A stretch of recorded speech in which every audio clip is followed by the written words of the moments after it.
todos, en este episodio vamos a conocer la inspiradora trayectoria de un arquitecto destacado. Nos contará sobre sus inicios, sus proyectos y sus desafíos durante su carrera. Hoy tenemos el privilegio de conversar con Ayub Padilla, un profesional que ha dejado su huella en el campo.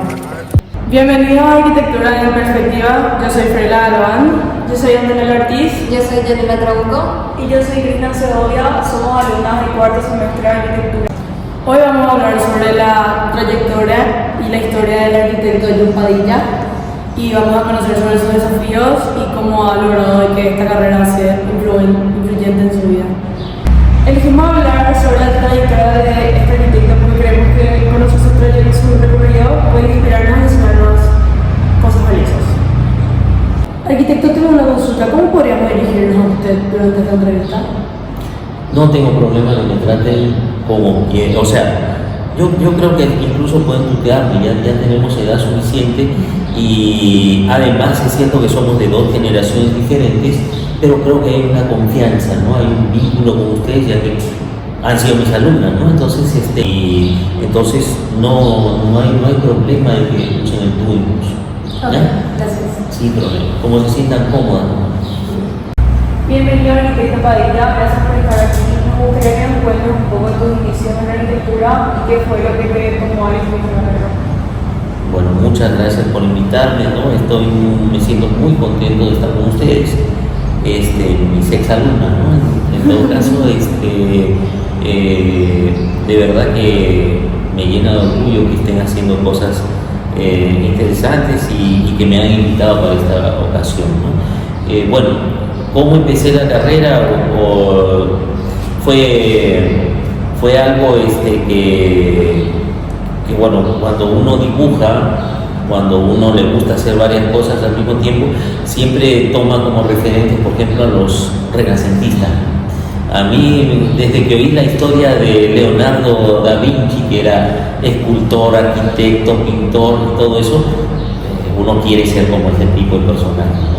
Entonces a mí me gustaban varias cosas y resulta que justamente la carrera de arquitectura es la que más equilibra todo lo que digamos queremos hacer, ¿no? Y yo creo que en ese sentido todos los arquitectos compartimos ese espíritu, ¿no? Tenemos una parte artística, pero al mismo tiempo también tenemos una parte súper racional, ¿no?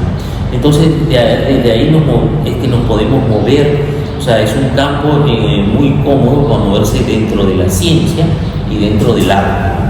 Entonces, en realidad por eso me parece incluso una de las carreras más completas que existen, ¿no? A diferencia de muchas otras, en principio porque también las obras que hacemos, ¿no? Lo que nosotros realizamos queda plasmado, ¿no? Un médico, por ejemplo, es cierto, tiene de repente cosas mucho más altruistas, más espirituales, pero digamos, nosotros dejamos obras palpables, obras que se ven, así como también si cometemos algún error o si a alguien no le gusta, ahí está eso, feo, queda para siempre, o por lo menos hasta que lo demuestren. Bueno, arquitecto, para seguir conversando, me gustaría saber si es que hay algún proyecto que realizaste que realmente marcó un desafío grande en tu vida como profesional. Bueno, todos han representado un desafío grande y diferente en cada momento de mi vida, ¿no?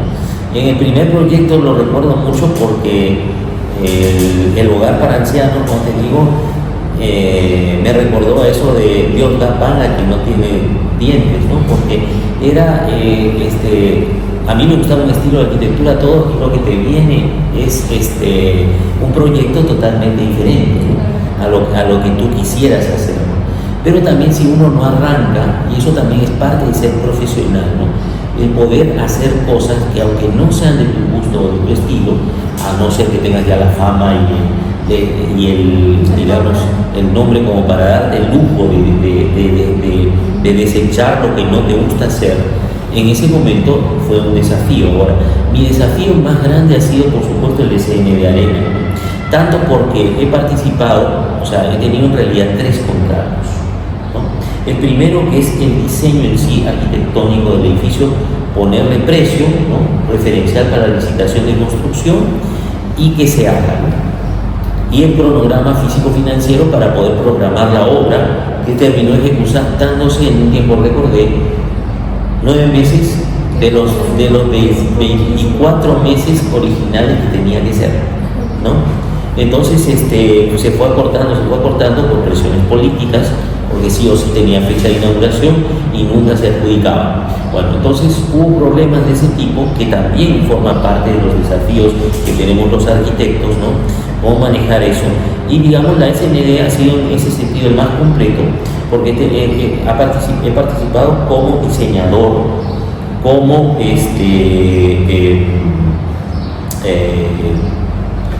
ponerle precio, cómputo, todo, y por último, ejecución, dirección de la obra, ¿no? Que a veces es bastante raro que te contratan, o máximo te contratan como fiscalizador, ¿no? En este caso, digamos, gracias a la presión política que hubo del proyecto, y que si no se hacía, se cancelaba, si no se hacía en esos tiempos, entonces nos dieron como una especie, yo le llamo los superpoderes, ¿no? Sobre las dos constructoras, que son dos constructoras bastante grandes para una de las más grandes de Paraguay.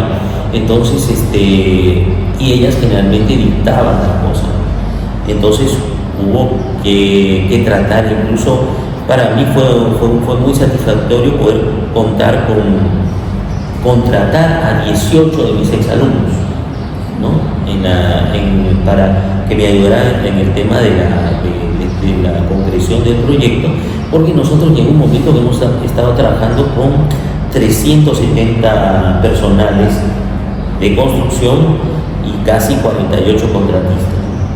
Y al mismo tiempo, imagínense, ¿no? Es un zafarrancho de combate que podemos decir que hubo que programar para que no haya accidentes, no haya peleas entre ellos, no hay una serie de cosas, ¿no? Y implicó varios retos, ¿no? Tanto de ingeniería como de organización y de cuidado del cronograma, ¿no? Por sobre todo porque los tiempos estuvieron demasiado justos, entonces había que trabajar en turnos en que yo llegaba a las 6 de la mañana y me retiraba a las 2 de la madrugada de la obra, ¿no? Entonces, pero lo logramos hacer en el tiempo establecido, ¿no? Que fue lo principal, y salió todo bien, ¿no? Llegó un momento que teníamos 20 grúas de estas de canasta, ¿no? Para las personas, trabajando al mismo tiempo, fuera de los equipos, digamos, normales de palas, excavadoras, etcétera, ¿no? En todo el resto, ¿no? Entonces fue una cosa bastante, un desafío muy grande, ¿no? Definitivamente el desafío más grande que he enfrentado en ese sentido y en ese puesto, porque también si no se lograba, a nuestro contrato era más afectado que al de la constructora, porque nuestro contrato es pequeño en relación al contrato de las constructoras. ¿Cómo describirías tipo, la evolución de tu estilo de tu estilo y del enfoque arquitectónico? Bueno, hay una cosa que he aprendido, ¿no? Cada etapa, cada cosa tiene como se dice, su tiempo, su momento, ¿no? Entonces, lo que estuvo vigente en ese momento pasó. Sí. Entonces, nunca debemos quedarnos con algo como que es lo máximo que tú haces. Claro. Siempre puede ser un escalón para hacer algo mejor. En realidad, los proyectos, el arte de proyectar es infinito. Entonces, nosotros paramos la mano en un determinado momento cuando vemos que satisface la mayor cantidad de las variables y que nos satisface a nosotros, o que vemos que ya es suficiente para entregar al cliente. Pero en realidad nosotros igual podríamos seguir cambiando ese proyecto infinitamente. Entonces tenemos que saber más bien dónde parar la mano. Claro, porque la creatividad es infinita. Exacto, entonces eso ocurre con lo que hacemos. Ahora, la tendencia incluso es, ¿por qué hemos seguido dibujando a mano? Porque cuando tú pasas a un programa, mientras enciendes la computadora, mientras te pones, tiene una serie de parámetros, ¿no? Por ejemplo, los programas BIM, ¿no? Que ya te vienen en que tú, si vas a insertar una línea, ya sabes que es una pared.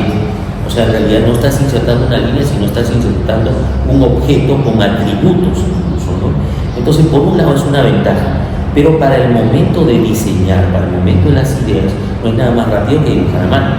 ¿Por qué? Porque incluso te da la posibilidad de que no te gustó esto, lo tiras a la basura y sigues garabateando, o en un papel puedes dibujar 3 opciones y es directo la conexión.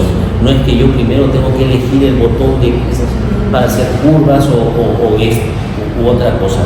Pero ahora, bueno, eso no sabemos hasta qué punto. Teóricamente eso es lo que nos hace irreemplazables como arquitectos.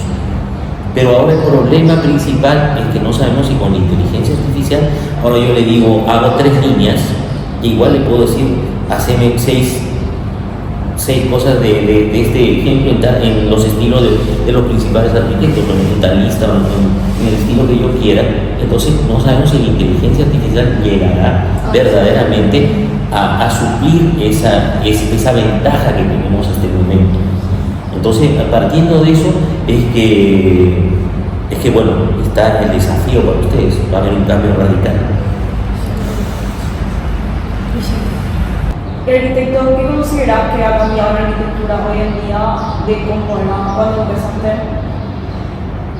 Bueno, gracias a Dios hay cosas que cambiaron para bien, ¿no?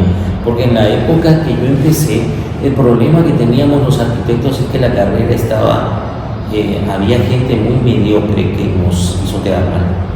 Entonces la carrera estaba muy desprestigiada. Nosotros hemos tenido ciertos auges y ciertas bajadas, ¿no? Los auges se han dado cuando empezó Itaipú, ¿no? Después el segundo auge ha sido en la década de los 90 cuando se empezó a hacer el Nautilus, ciertos edificios, ¿no? Y el último auge se da justamente con el cambio de centro financiero que tenemos, ¿no? Entonces este último, en el cual se ha empezado a hacer por la zona de Santa Teresa, toda la nueva zona del centro financiero de Asunción, edificios de más de 30 pisos, ¿no? Incluso recuerdo cuando recién llegué, ¿no? Y un director que quiso imponer o que quiso que se trabaje más en ese tipo de proyectos, había gente que decía que no era nuestra realidad. Entonces, como ven, las cosas se han ido actualizando, han caído por su peso, ¿no? Ahora, yo entiendo que en una ciudad debe haber todo tipo de arquitectura. La ciudad es una mixtura y yo creo que no hay arquitectura mala. O sea, cada arquitecto tiene que descubrir, bueno, cuál es su forma de proyectar, cuál es su forma de expresión, y siempre hay un gusto para todos, ¿no? Está desde el que se viste formal hasta el que quiere lucir los pantalones rotos, no sé, el arito, etcétera, ¿no? El cabello, bueno. Entonces, siempre es bueno que esa diversidad, porque esa diversidad justamente es la que contribuye a que se establezcan las modas, los parámetros de belleza en cada década o en cada generación, ¿no? Y entonces, y es así como hay un avance continuo y hay una especie de, vamos a llamarlo, progreso continuo en todo. Claro, yo creo que hay interacción con la persona. Exactamente, porque cada uno tiene una personalidad diferente. Yo no me puedo comparar con, de repente lo veo un tipo zarrapastroso, lo que tú quieras, pero si él es feliz, así hay que dejarlo ser feliz. Entonces no es bueno criticar tampoco al resto, ¿no? Entonces, en cierta forma, no debemos dejar que la ciudad crezca como una selva, pero al mismo tiempo no podemos negar que hay cosas que van a ir cambiando, van a ir evolucionando, algunas para bien y otras para mal, porque todo tiene su lado bueno y su lado malo, ¿no?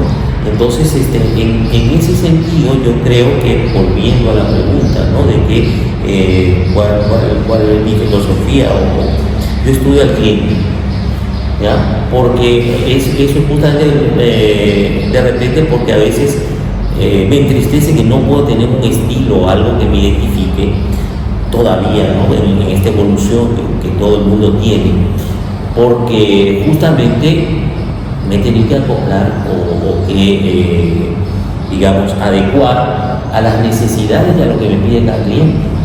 Entonces, por otro lado, en ese sentido, es ético, ¿no? Y el arquitecto creo que está supliendo eso de ser egocentrista y de ser el artista que podría ser tipo el dictador en la obra, ¿no? Que yo hago lo que me da la gana y nadie me dice nada, si no me enojo, ¿no? Valió la pena también esa cachetada que nos dieron en esa época para los mediocres, ¿no?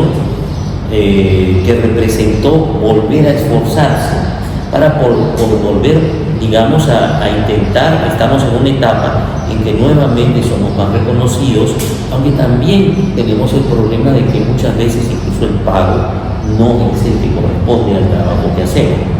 Entonces, en ese sentido, yo creo que ustedes están llamados más que nada a trabajar en equipos multidisciplinarios, o sea, a trabajar por objetivo, lograr un objetivo perfecto, ¿no?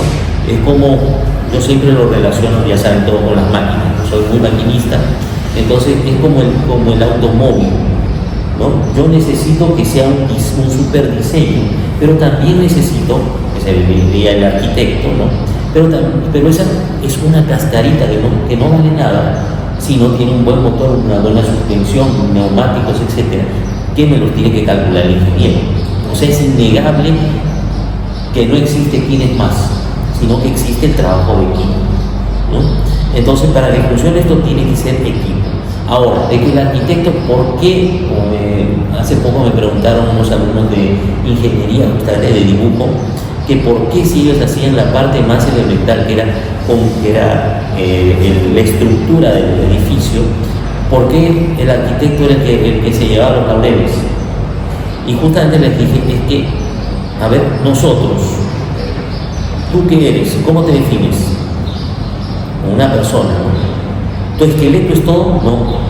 Nosotros somos un conjunto de cosas. Yo necesito el mejor ingeniero para que me haga el esqueleto, el mejor ingeniero que me haga el cálculo acústico, el mejor ingeniero para agua, desagüe, para un montón de cosas. Pero quien dirige la orquesta, ¿quién es? El arquitecto. Pero para vos es como el ejemplo de la arquitectura de Guillermo, que el ingeniero era el que sostenía el edificio y el arquitecto es como Claro, no, sin necesidad de llegar a ese extremo, ¿no? Porque en realidad incluso un arquitecto puede diseñar todo a partir de simplemente la estructura. También podemos hacer un esqueleto que sea un todo, ¿no? O sea, el arquitecto es el que define la integridad del proyecto, ¿no? O sea, el proyecto siempre está dividido en partes, en etapas, ¿no? Como dijo Jack, ¿no? Partes y cucharadas. Pero bueno, entonces a partir de ahí nosotros somos los llamados a justamente integrar todo eso para que funcione. Y arquitecto, según tu punto de vista y tu forma de ver las cosas, ¿para vos la función sigue la forma o la forma sigue la función? Y yo creo que ambas respuestas son válidas, ¿no? Por eso acabo de hablar de la diversidad. Yo en este momento, si me preguntas cómo diseño yo empiezo por el funcionalismo muchas veces, pero también he empezado por la parte, o sea, repito, no existe una fórmula para hacer arquitectura, sino que mucho depende de nuestro. Incluso, imagínate, ¿no? A veces uno está sentado frente a su escritorio, por eso ha cambiado el concepto de taller de arquitectura. Yo en el taller de arquitectura los voy a dejar que saquen las cartas, que se pongan a jugar, si quieren salgan a fumar, porque está prohibido eso, o que se pongan a ver una película. ¿Por qué? Porque cada uno tiene una forma diferente de inspirarse. Entonces tenemos desde los racionalistas, que a veces pensamos como ingenieros, ¿no? Me incluyo, ¿no? Hay proyectos en los que yo empiezo por analizar qué máquina estoy viendo, ¿no? ¿Por qué? Porque me tocó trabajar con gente así. Me ha tocado trabajar con ingenieros en que los proyectos son netamente racionales. Ejemplo, hacer puentes, ejemplo, hacer rutas, ejemplo, diseñar una fábrica. Entonces, en los que manda, por ejemplo, a ver, se me presentó, a mí no, sino al arquitecto con el que trabajaba en ese momento, y entré como discípulo. Bueno, yo tengo los inversores para hacer una planta, una cervecería de 400 hectolitros. Diséñame las oficinas, cuánta gente va a trabajar ahí, te tiran el faro. Entonces, no puede ser, o sea, nosotros necesitamos en ciertos proyectos ser netamente funcionalista, lo primero que tengo que averiguar es cómo produzco, qué espacio necesito para producir eso, qué máquinas. Por lo tanto, ahí voy a deducir cuántos obreros voy a tener, cuál va a ser mi línea de producción, cuántos camiones tienen que entrar, el abastecimiento, etc. Entonces ahí me voy por la parte técnica netamente para poder diseñar. Pero si me piden a ver, les doy el otro ejemplo extremo que he hecho, que caigo en lo figurativo. Me piden una encuestadora. ¿Qué es una encuestadora? Un sitio donde te hacen encuestas, ¿no? ¿Qué son las encuestas? Son preguntas. Entonces al final, ¿qué se me ocurrió con mi imagen corporativa? Es un edificio vidriado al cual le pongo una cenefa que tiene la forma del signo de interrogación del final, ¿no? Y bastó esa idea para que el dueño nos contrate. Eso fue todo, ¿no? O sea, pasas ya a lo abstracto, pasas a la idea símbolo nada más, ¿no? Entonces te das cuenta que dependiendo del tipo de proyecto y el tipo de cliente, la forma viene por la función, y en el otro caso la función es secundaria en relación a la forma, no tiene nada que ver, está escondida dentro. Entonces al final, ¿cuál soy? Los dos. O sea, tengo que ser lo suficientemente flexible para lograr eso. No puedo mantener una postura como decir esto es blanco y esto es negro, ¿no? Bueno, para resumir, hoy aprendimos sobre la trayectoria del arquitecto Ayub Hadilla, aprendimos sobre sus desafíos, sobre su forma de pensar, su vista, y nos enseñó y la verdad que nos informó bastante. Agradecemos más que nada, arquitecto, hacer un placer conversar contigo y conocer un poco de la comunidad también y tu experiencia en este curso.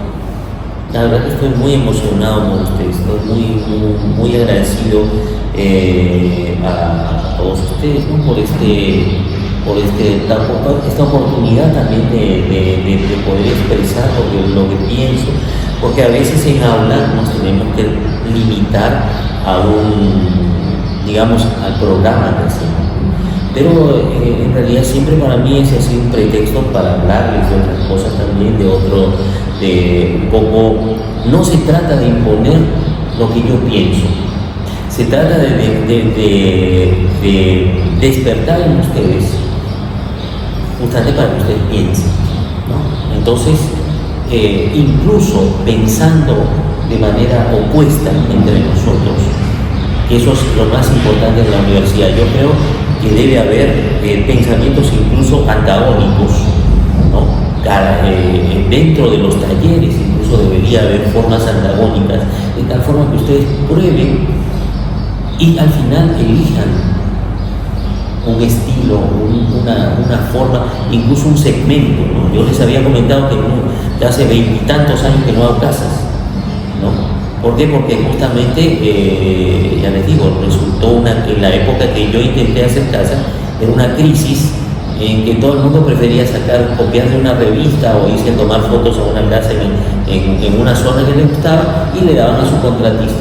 ¿Y qué es lo que pedían de nosotros? Que le hace el plano municipal y te pagan chaucha y palitos, ¿no? Entonces, o solamente por firmar un plano, porque hasta un dibujante cualquiera se lo hacía.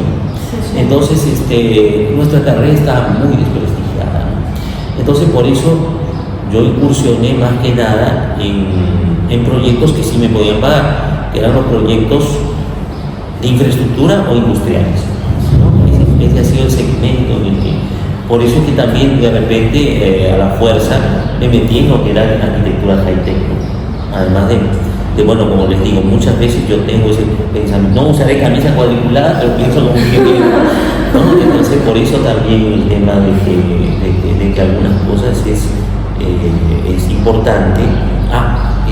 La otra idea, si me permiten, antes de terminar, es siempre trabajar en equipos complementarios, no en equipos competitivos. O sea, si yo soy el arquitecto diseñador, no voy a meter en el equipo otro arquitecto diseñador, voy a meter un arquitecto que compense la pierna de la cual cogemos, ¿no? Entonces, por ejemplo, ¿no? Yo soy un poco, en ese sentido, machista, ¿no? No tengo el detalle que tienen las mujeres, porque ese es un don, ¿no? Entonces, generalmente he trabajado con el equipo, de preferencia tenía que ser mujer, porque las mujeres son las detallistas, son las que se encargan en el dibujo, pero en la obra hay cosas que se me pasan, ¿no? O sea, yo entro a un salón y, por ejemplo, hay gente que tiene la vista aguda, a mí ese cuadro está chueco, ¿no? La cortina no combina con el sofá, ¿no? Y para mí eso pasó desapercibido. Y, por ejemplo, mi socia está trabajando muchos años con una arquitecta, ¿no? O tu mamá también, ¿no? Re detallista con los muebles, ¿no? Ella traía las cosas, no, hay que devolver porque se dañó acá, esto. Yo ya lo iba a recibir y no, la calidad primero, ¿no? Y es parte de la calidad. Entonces, si yo sé que esa parte no la veo, bueno, como dice, no sé cuál de estos, ¿no? Bill Gates, uno de ellos, decía, ¿no? Cuando tú no puedes hacer algo bien, contratas al mejor. Entonces, pero se hace, ¿no? Muchas gracias. Gracias a ustedes. También, por supuesto, queremos agradecer a toda nuestra audiencia por ver este episodio de Arquitectura en Perspectiva. Esperamos que realmente le haya también interesado, tanto como a nosotras, la vida del arquitecto. Y arquitecto, ¿cómo puede la gente contactarse contigo sobre tu trabajo? Bueno, ustedes pueden googlear mi nombre, ¿no? Ayub Padilla, y creo que hay varias cosas en internet. Una época tenía una página y ahora tengo un canal de YouTube, pero no está subiendo nada, así que les voy a pedir que me ayuden a subir cosas, porque creo que incluso las clases podrían ser interesantes para todos, ¿no? Entonces podríamos empezar a subir eso, siempre y cuando tenga colaboradores, porque yo soy todavía, a pesar de que trato de mantenerme al día, hay cosas que todavía estoy muy lento, ¿no? Entonces, además, bueno, tengo otros planes también, quiero nuevamente reabrir el estudio de arquitectura, me estoy dedicando últimamente a full a la docencia, también me he dedicado en el ámbito privado, pero bueno, hay cosas que no salieron y bueno, uno tiene que reinventarse cada vez. Entonces, yo les agradezco muchísimo esta oportunidad y bueno, estoy también para servirles y para apoyarlos porque estoy muy contento de que empecemos a formar una especie de comunidad de malla que más bien como gremio nos apoye, porque somos muy desunidos, somos un gremio muy desunido. Sí, lo que dijiste, Marco, tenemos que ser, no era colaboradores de la palabra, porque colegas. Sí. Exacto, es importante que seamos. Ustedes saben de dónde viene la palabra colega, ¿no? La palabra colega es del griego, colego, amigo, ¿no? Pero también se usa justamente para el que pertenece a tu gremio, el que pertenece a tu mismo trabajo, ¿no? Y bueno, y en eso es la parte que yo siempre reclamo, que somos a veces un poco egoístas en ese sentido, o también, bueno, llega un momento que somos tantos que los trabajos se pelean. Sí. Entonces, hay que saber, por eso, cómo ganarlos sin necesidad de apuñalar a los otros, ¿no? Entonces, por eso también, esa es la otra cosa que me parece que ya me extendí demasiado, pero vamos a terminar de decirla, ¿no? Tenemos que ser creativos también en eso, ¿no? Yo creo que se pueden lograr las cosas sin necesidad de golpear al otro, ¿no? O sea, yo puedo brillar sin necesidad de apagarle la luz a nadie. Entonces, eso es importante que ustedes logren, ¿no? Y eso solo se logra, parece mentira, pero con el esfuerzo, no hay otra forma. Siempre va a haber un esfuerzo, siempre va a haber una barrera que superar cuando tú quieres lograr algo. Entonces, lo podemos hacer en conjunto. Yo estoy contento más bien cuando alguien de ustedes destaca, sale adelante. Creo que vamos a poder formar una especie de comunidad, ¿no? En ese sentido sí soy bastante utópico. No se olviden darle me gusta, suscribirse y activar la campanita de notificaciones. Nos vemos la próxima.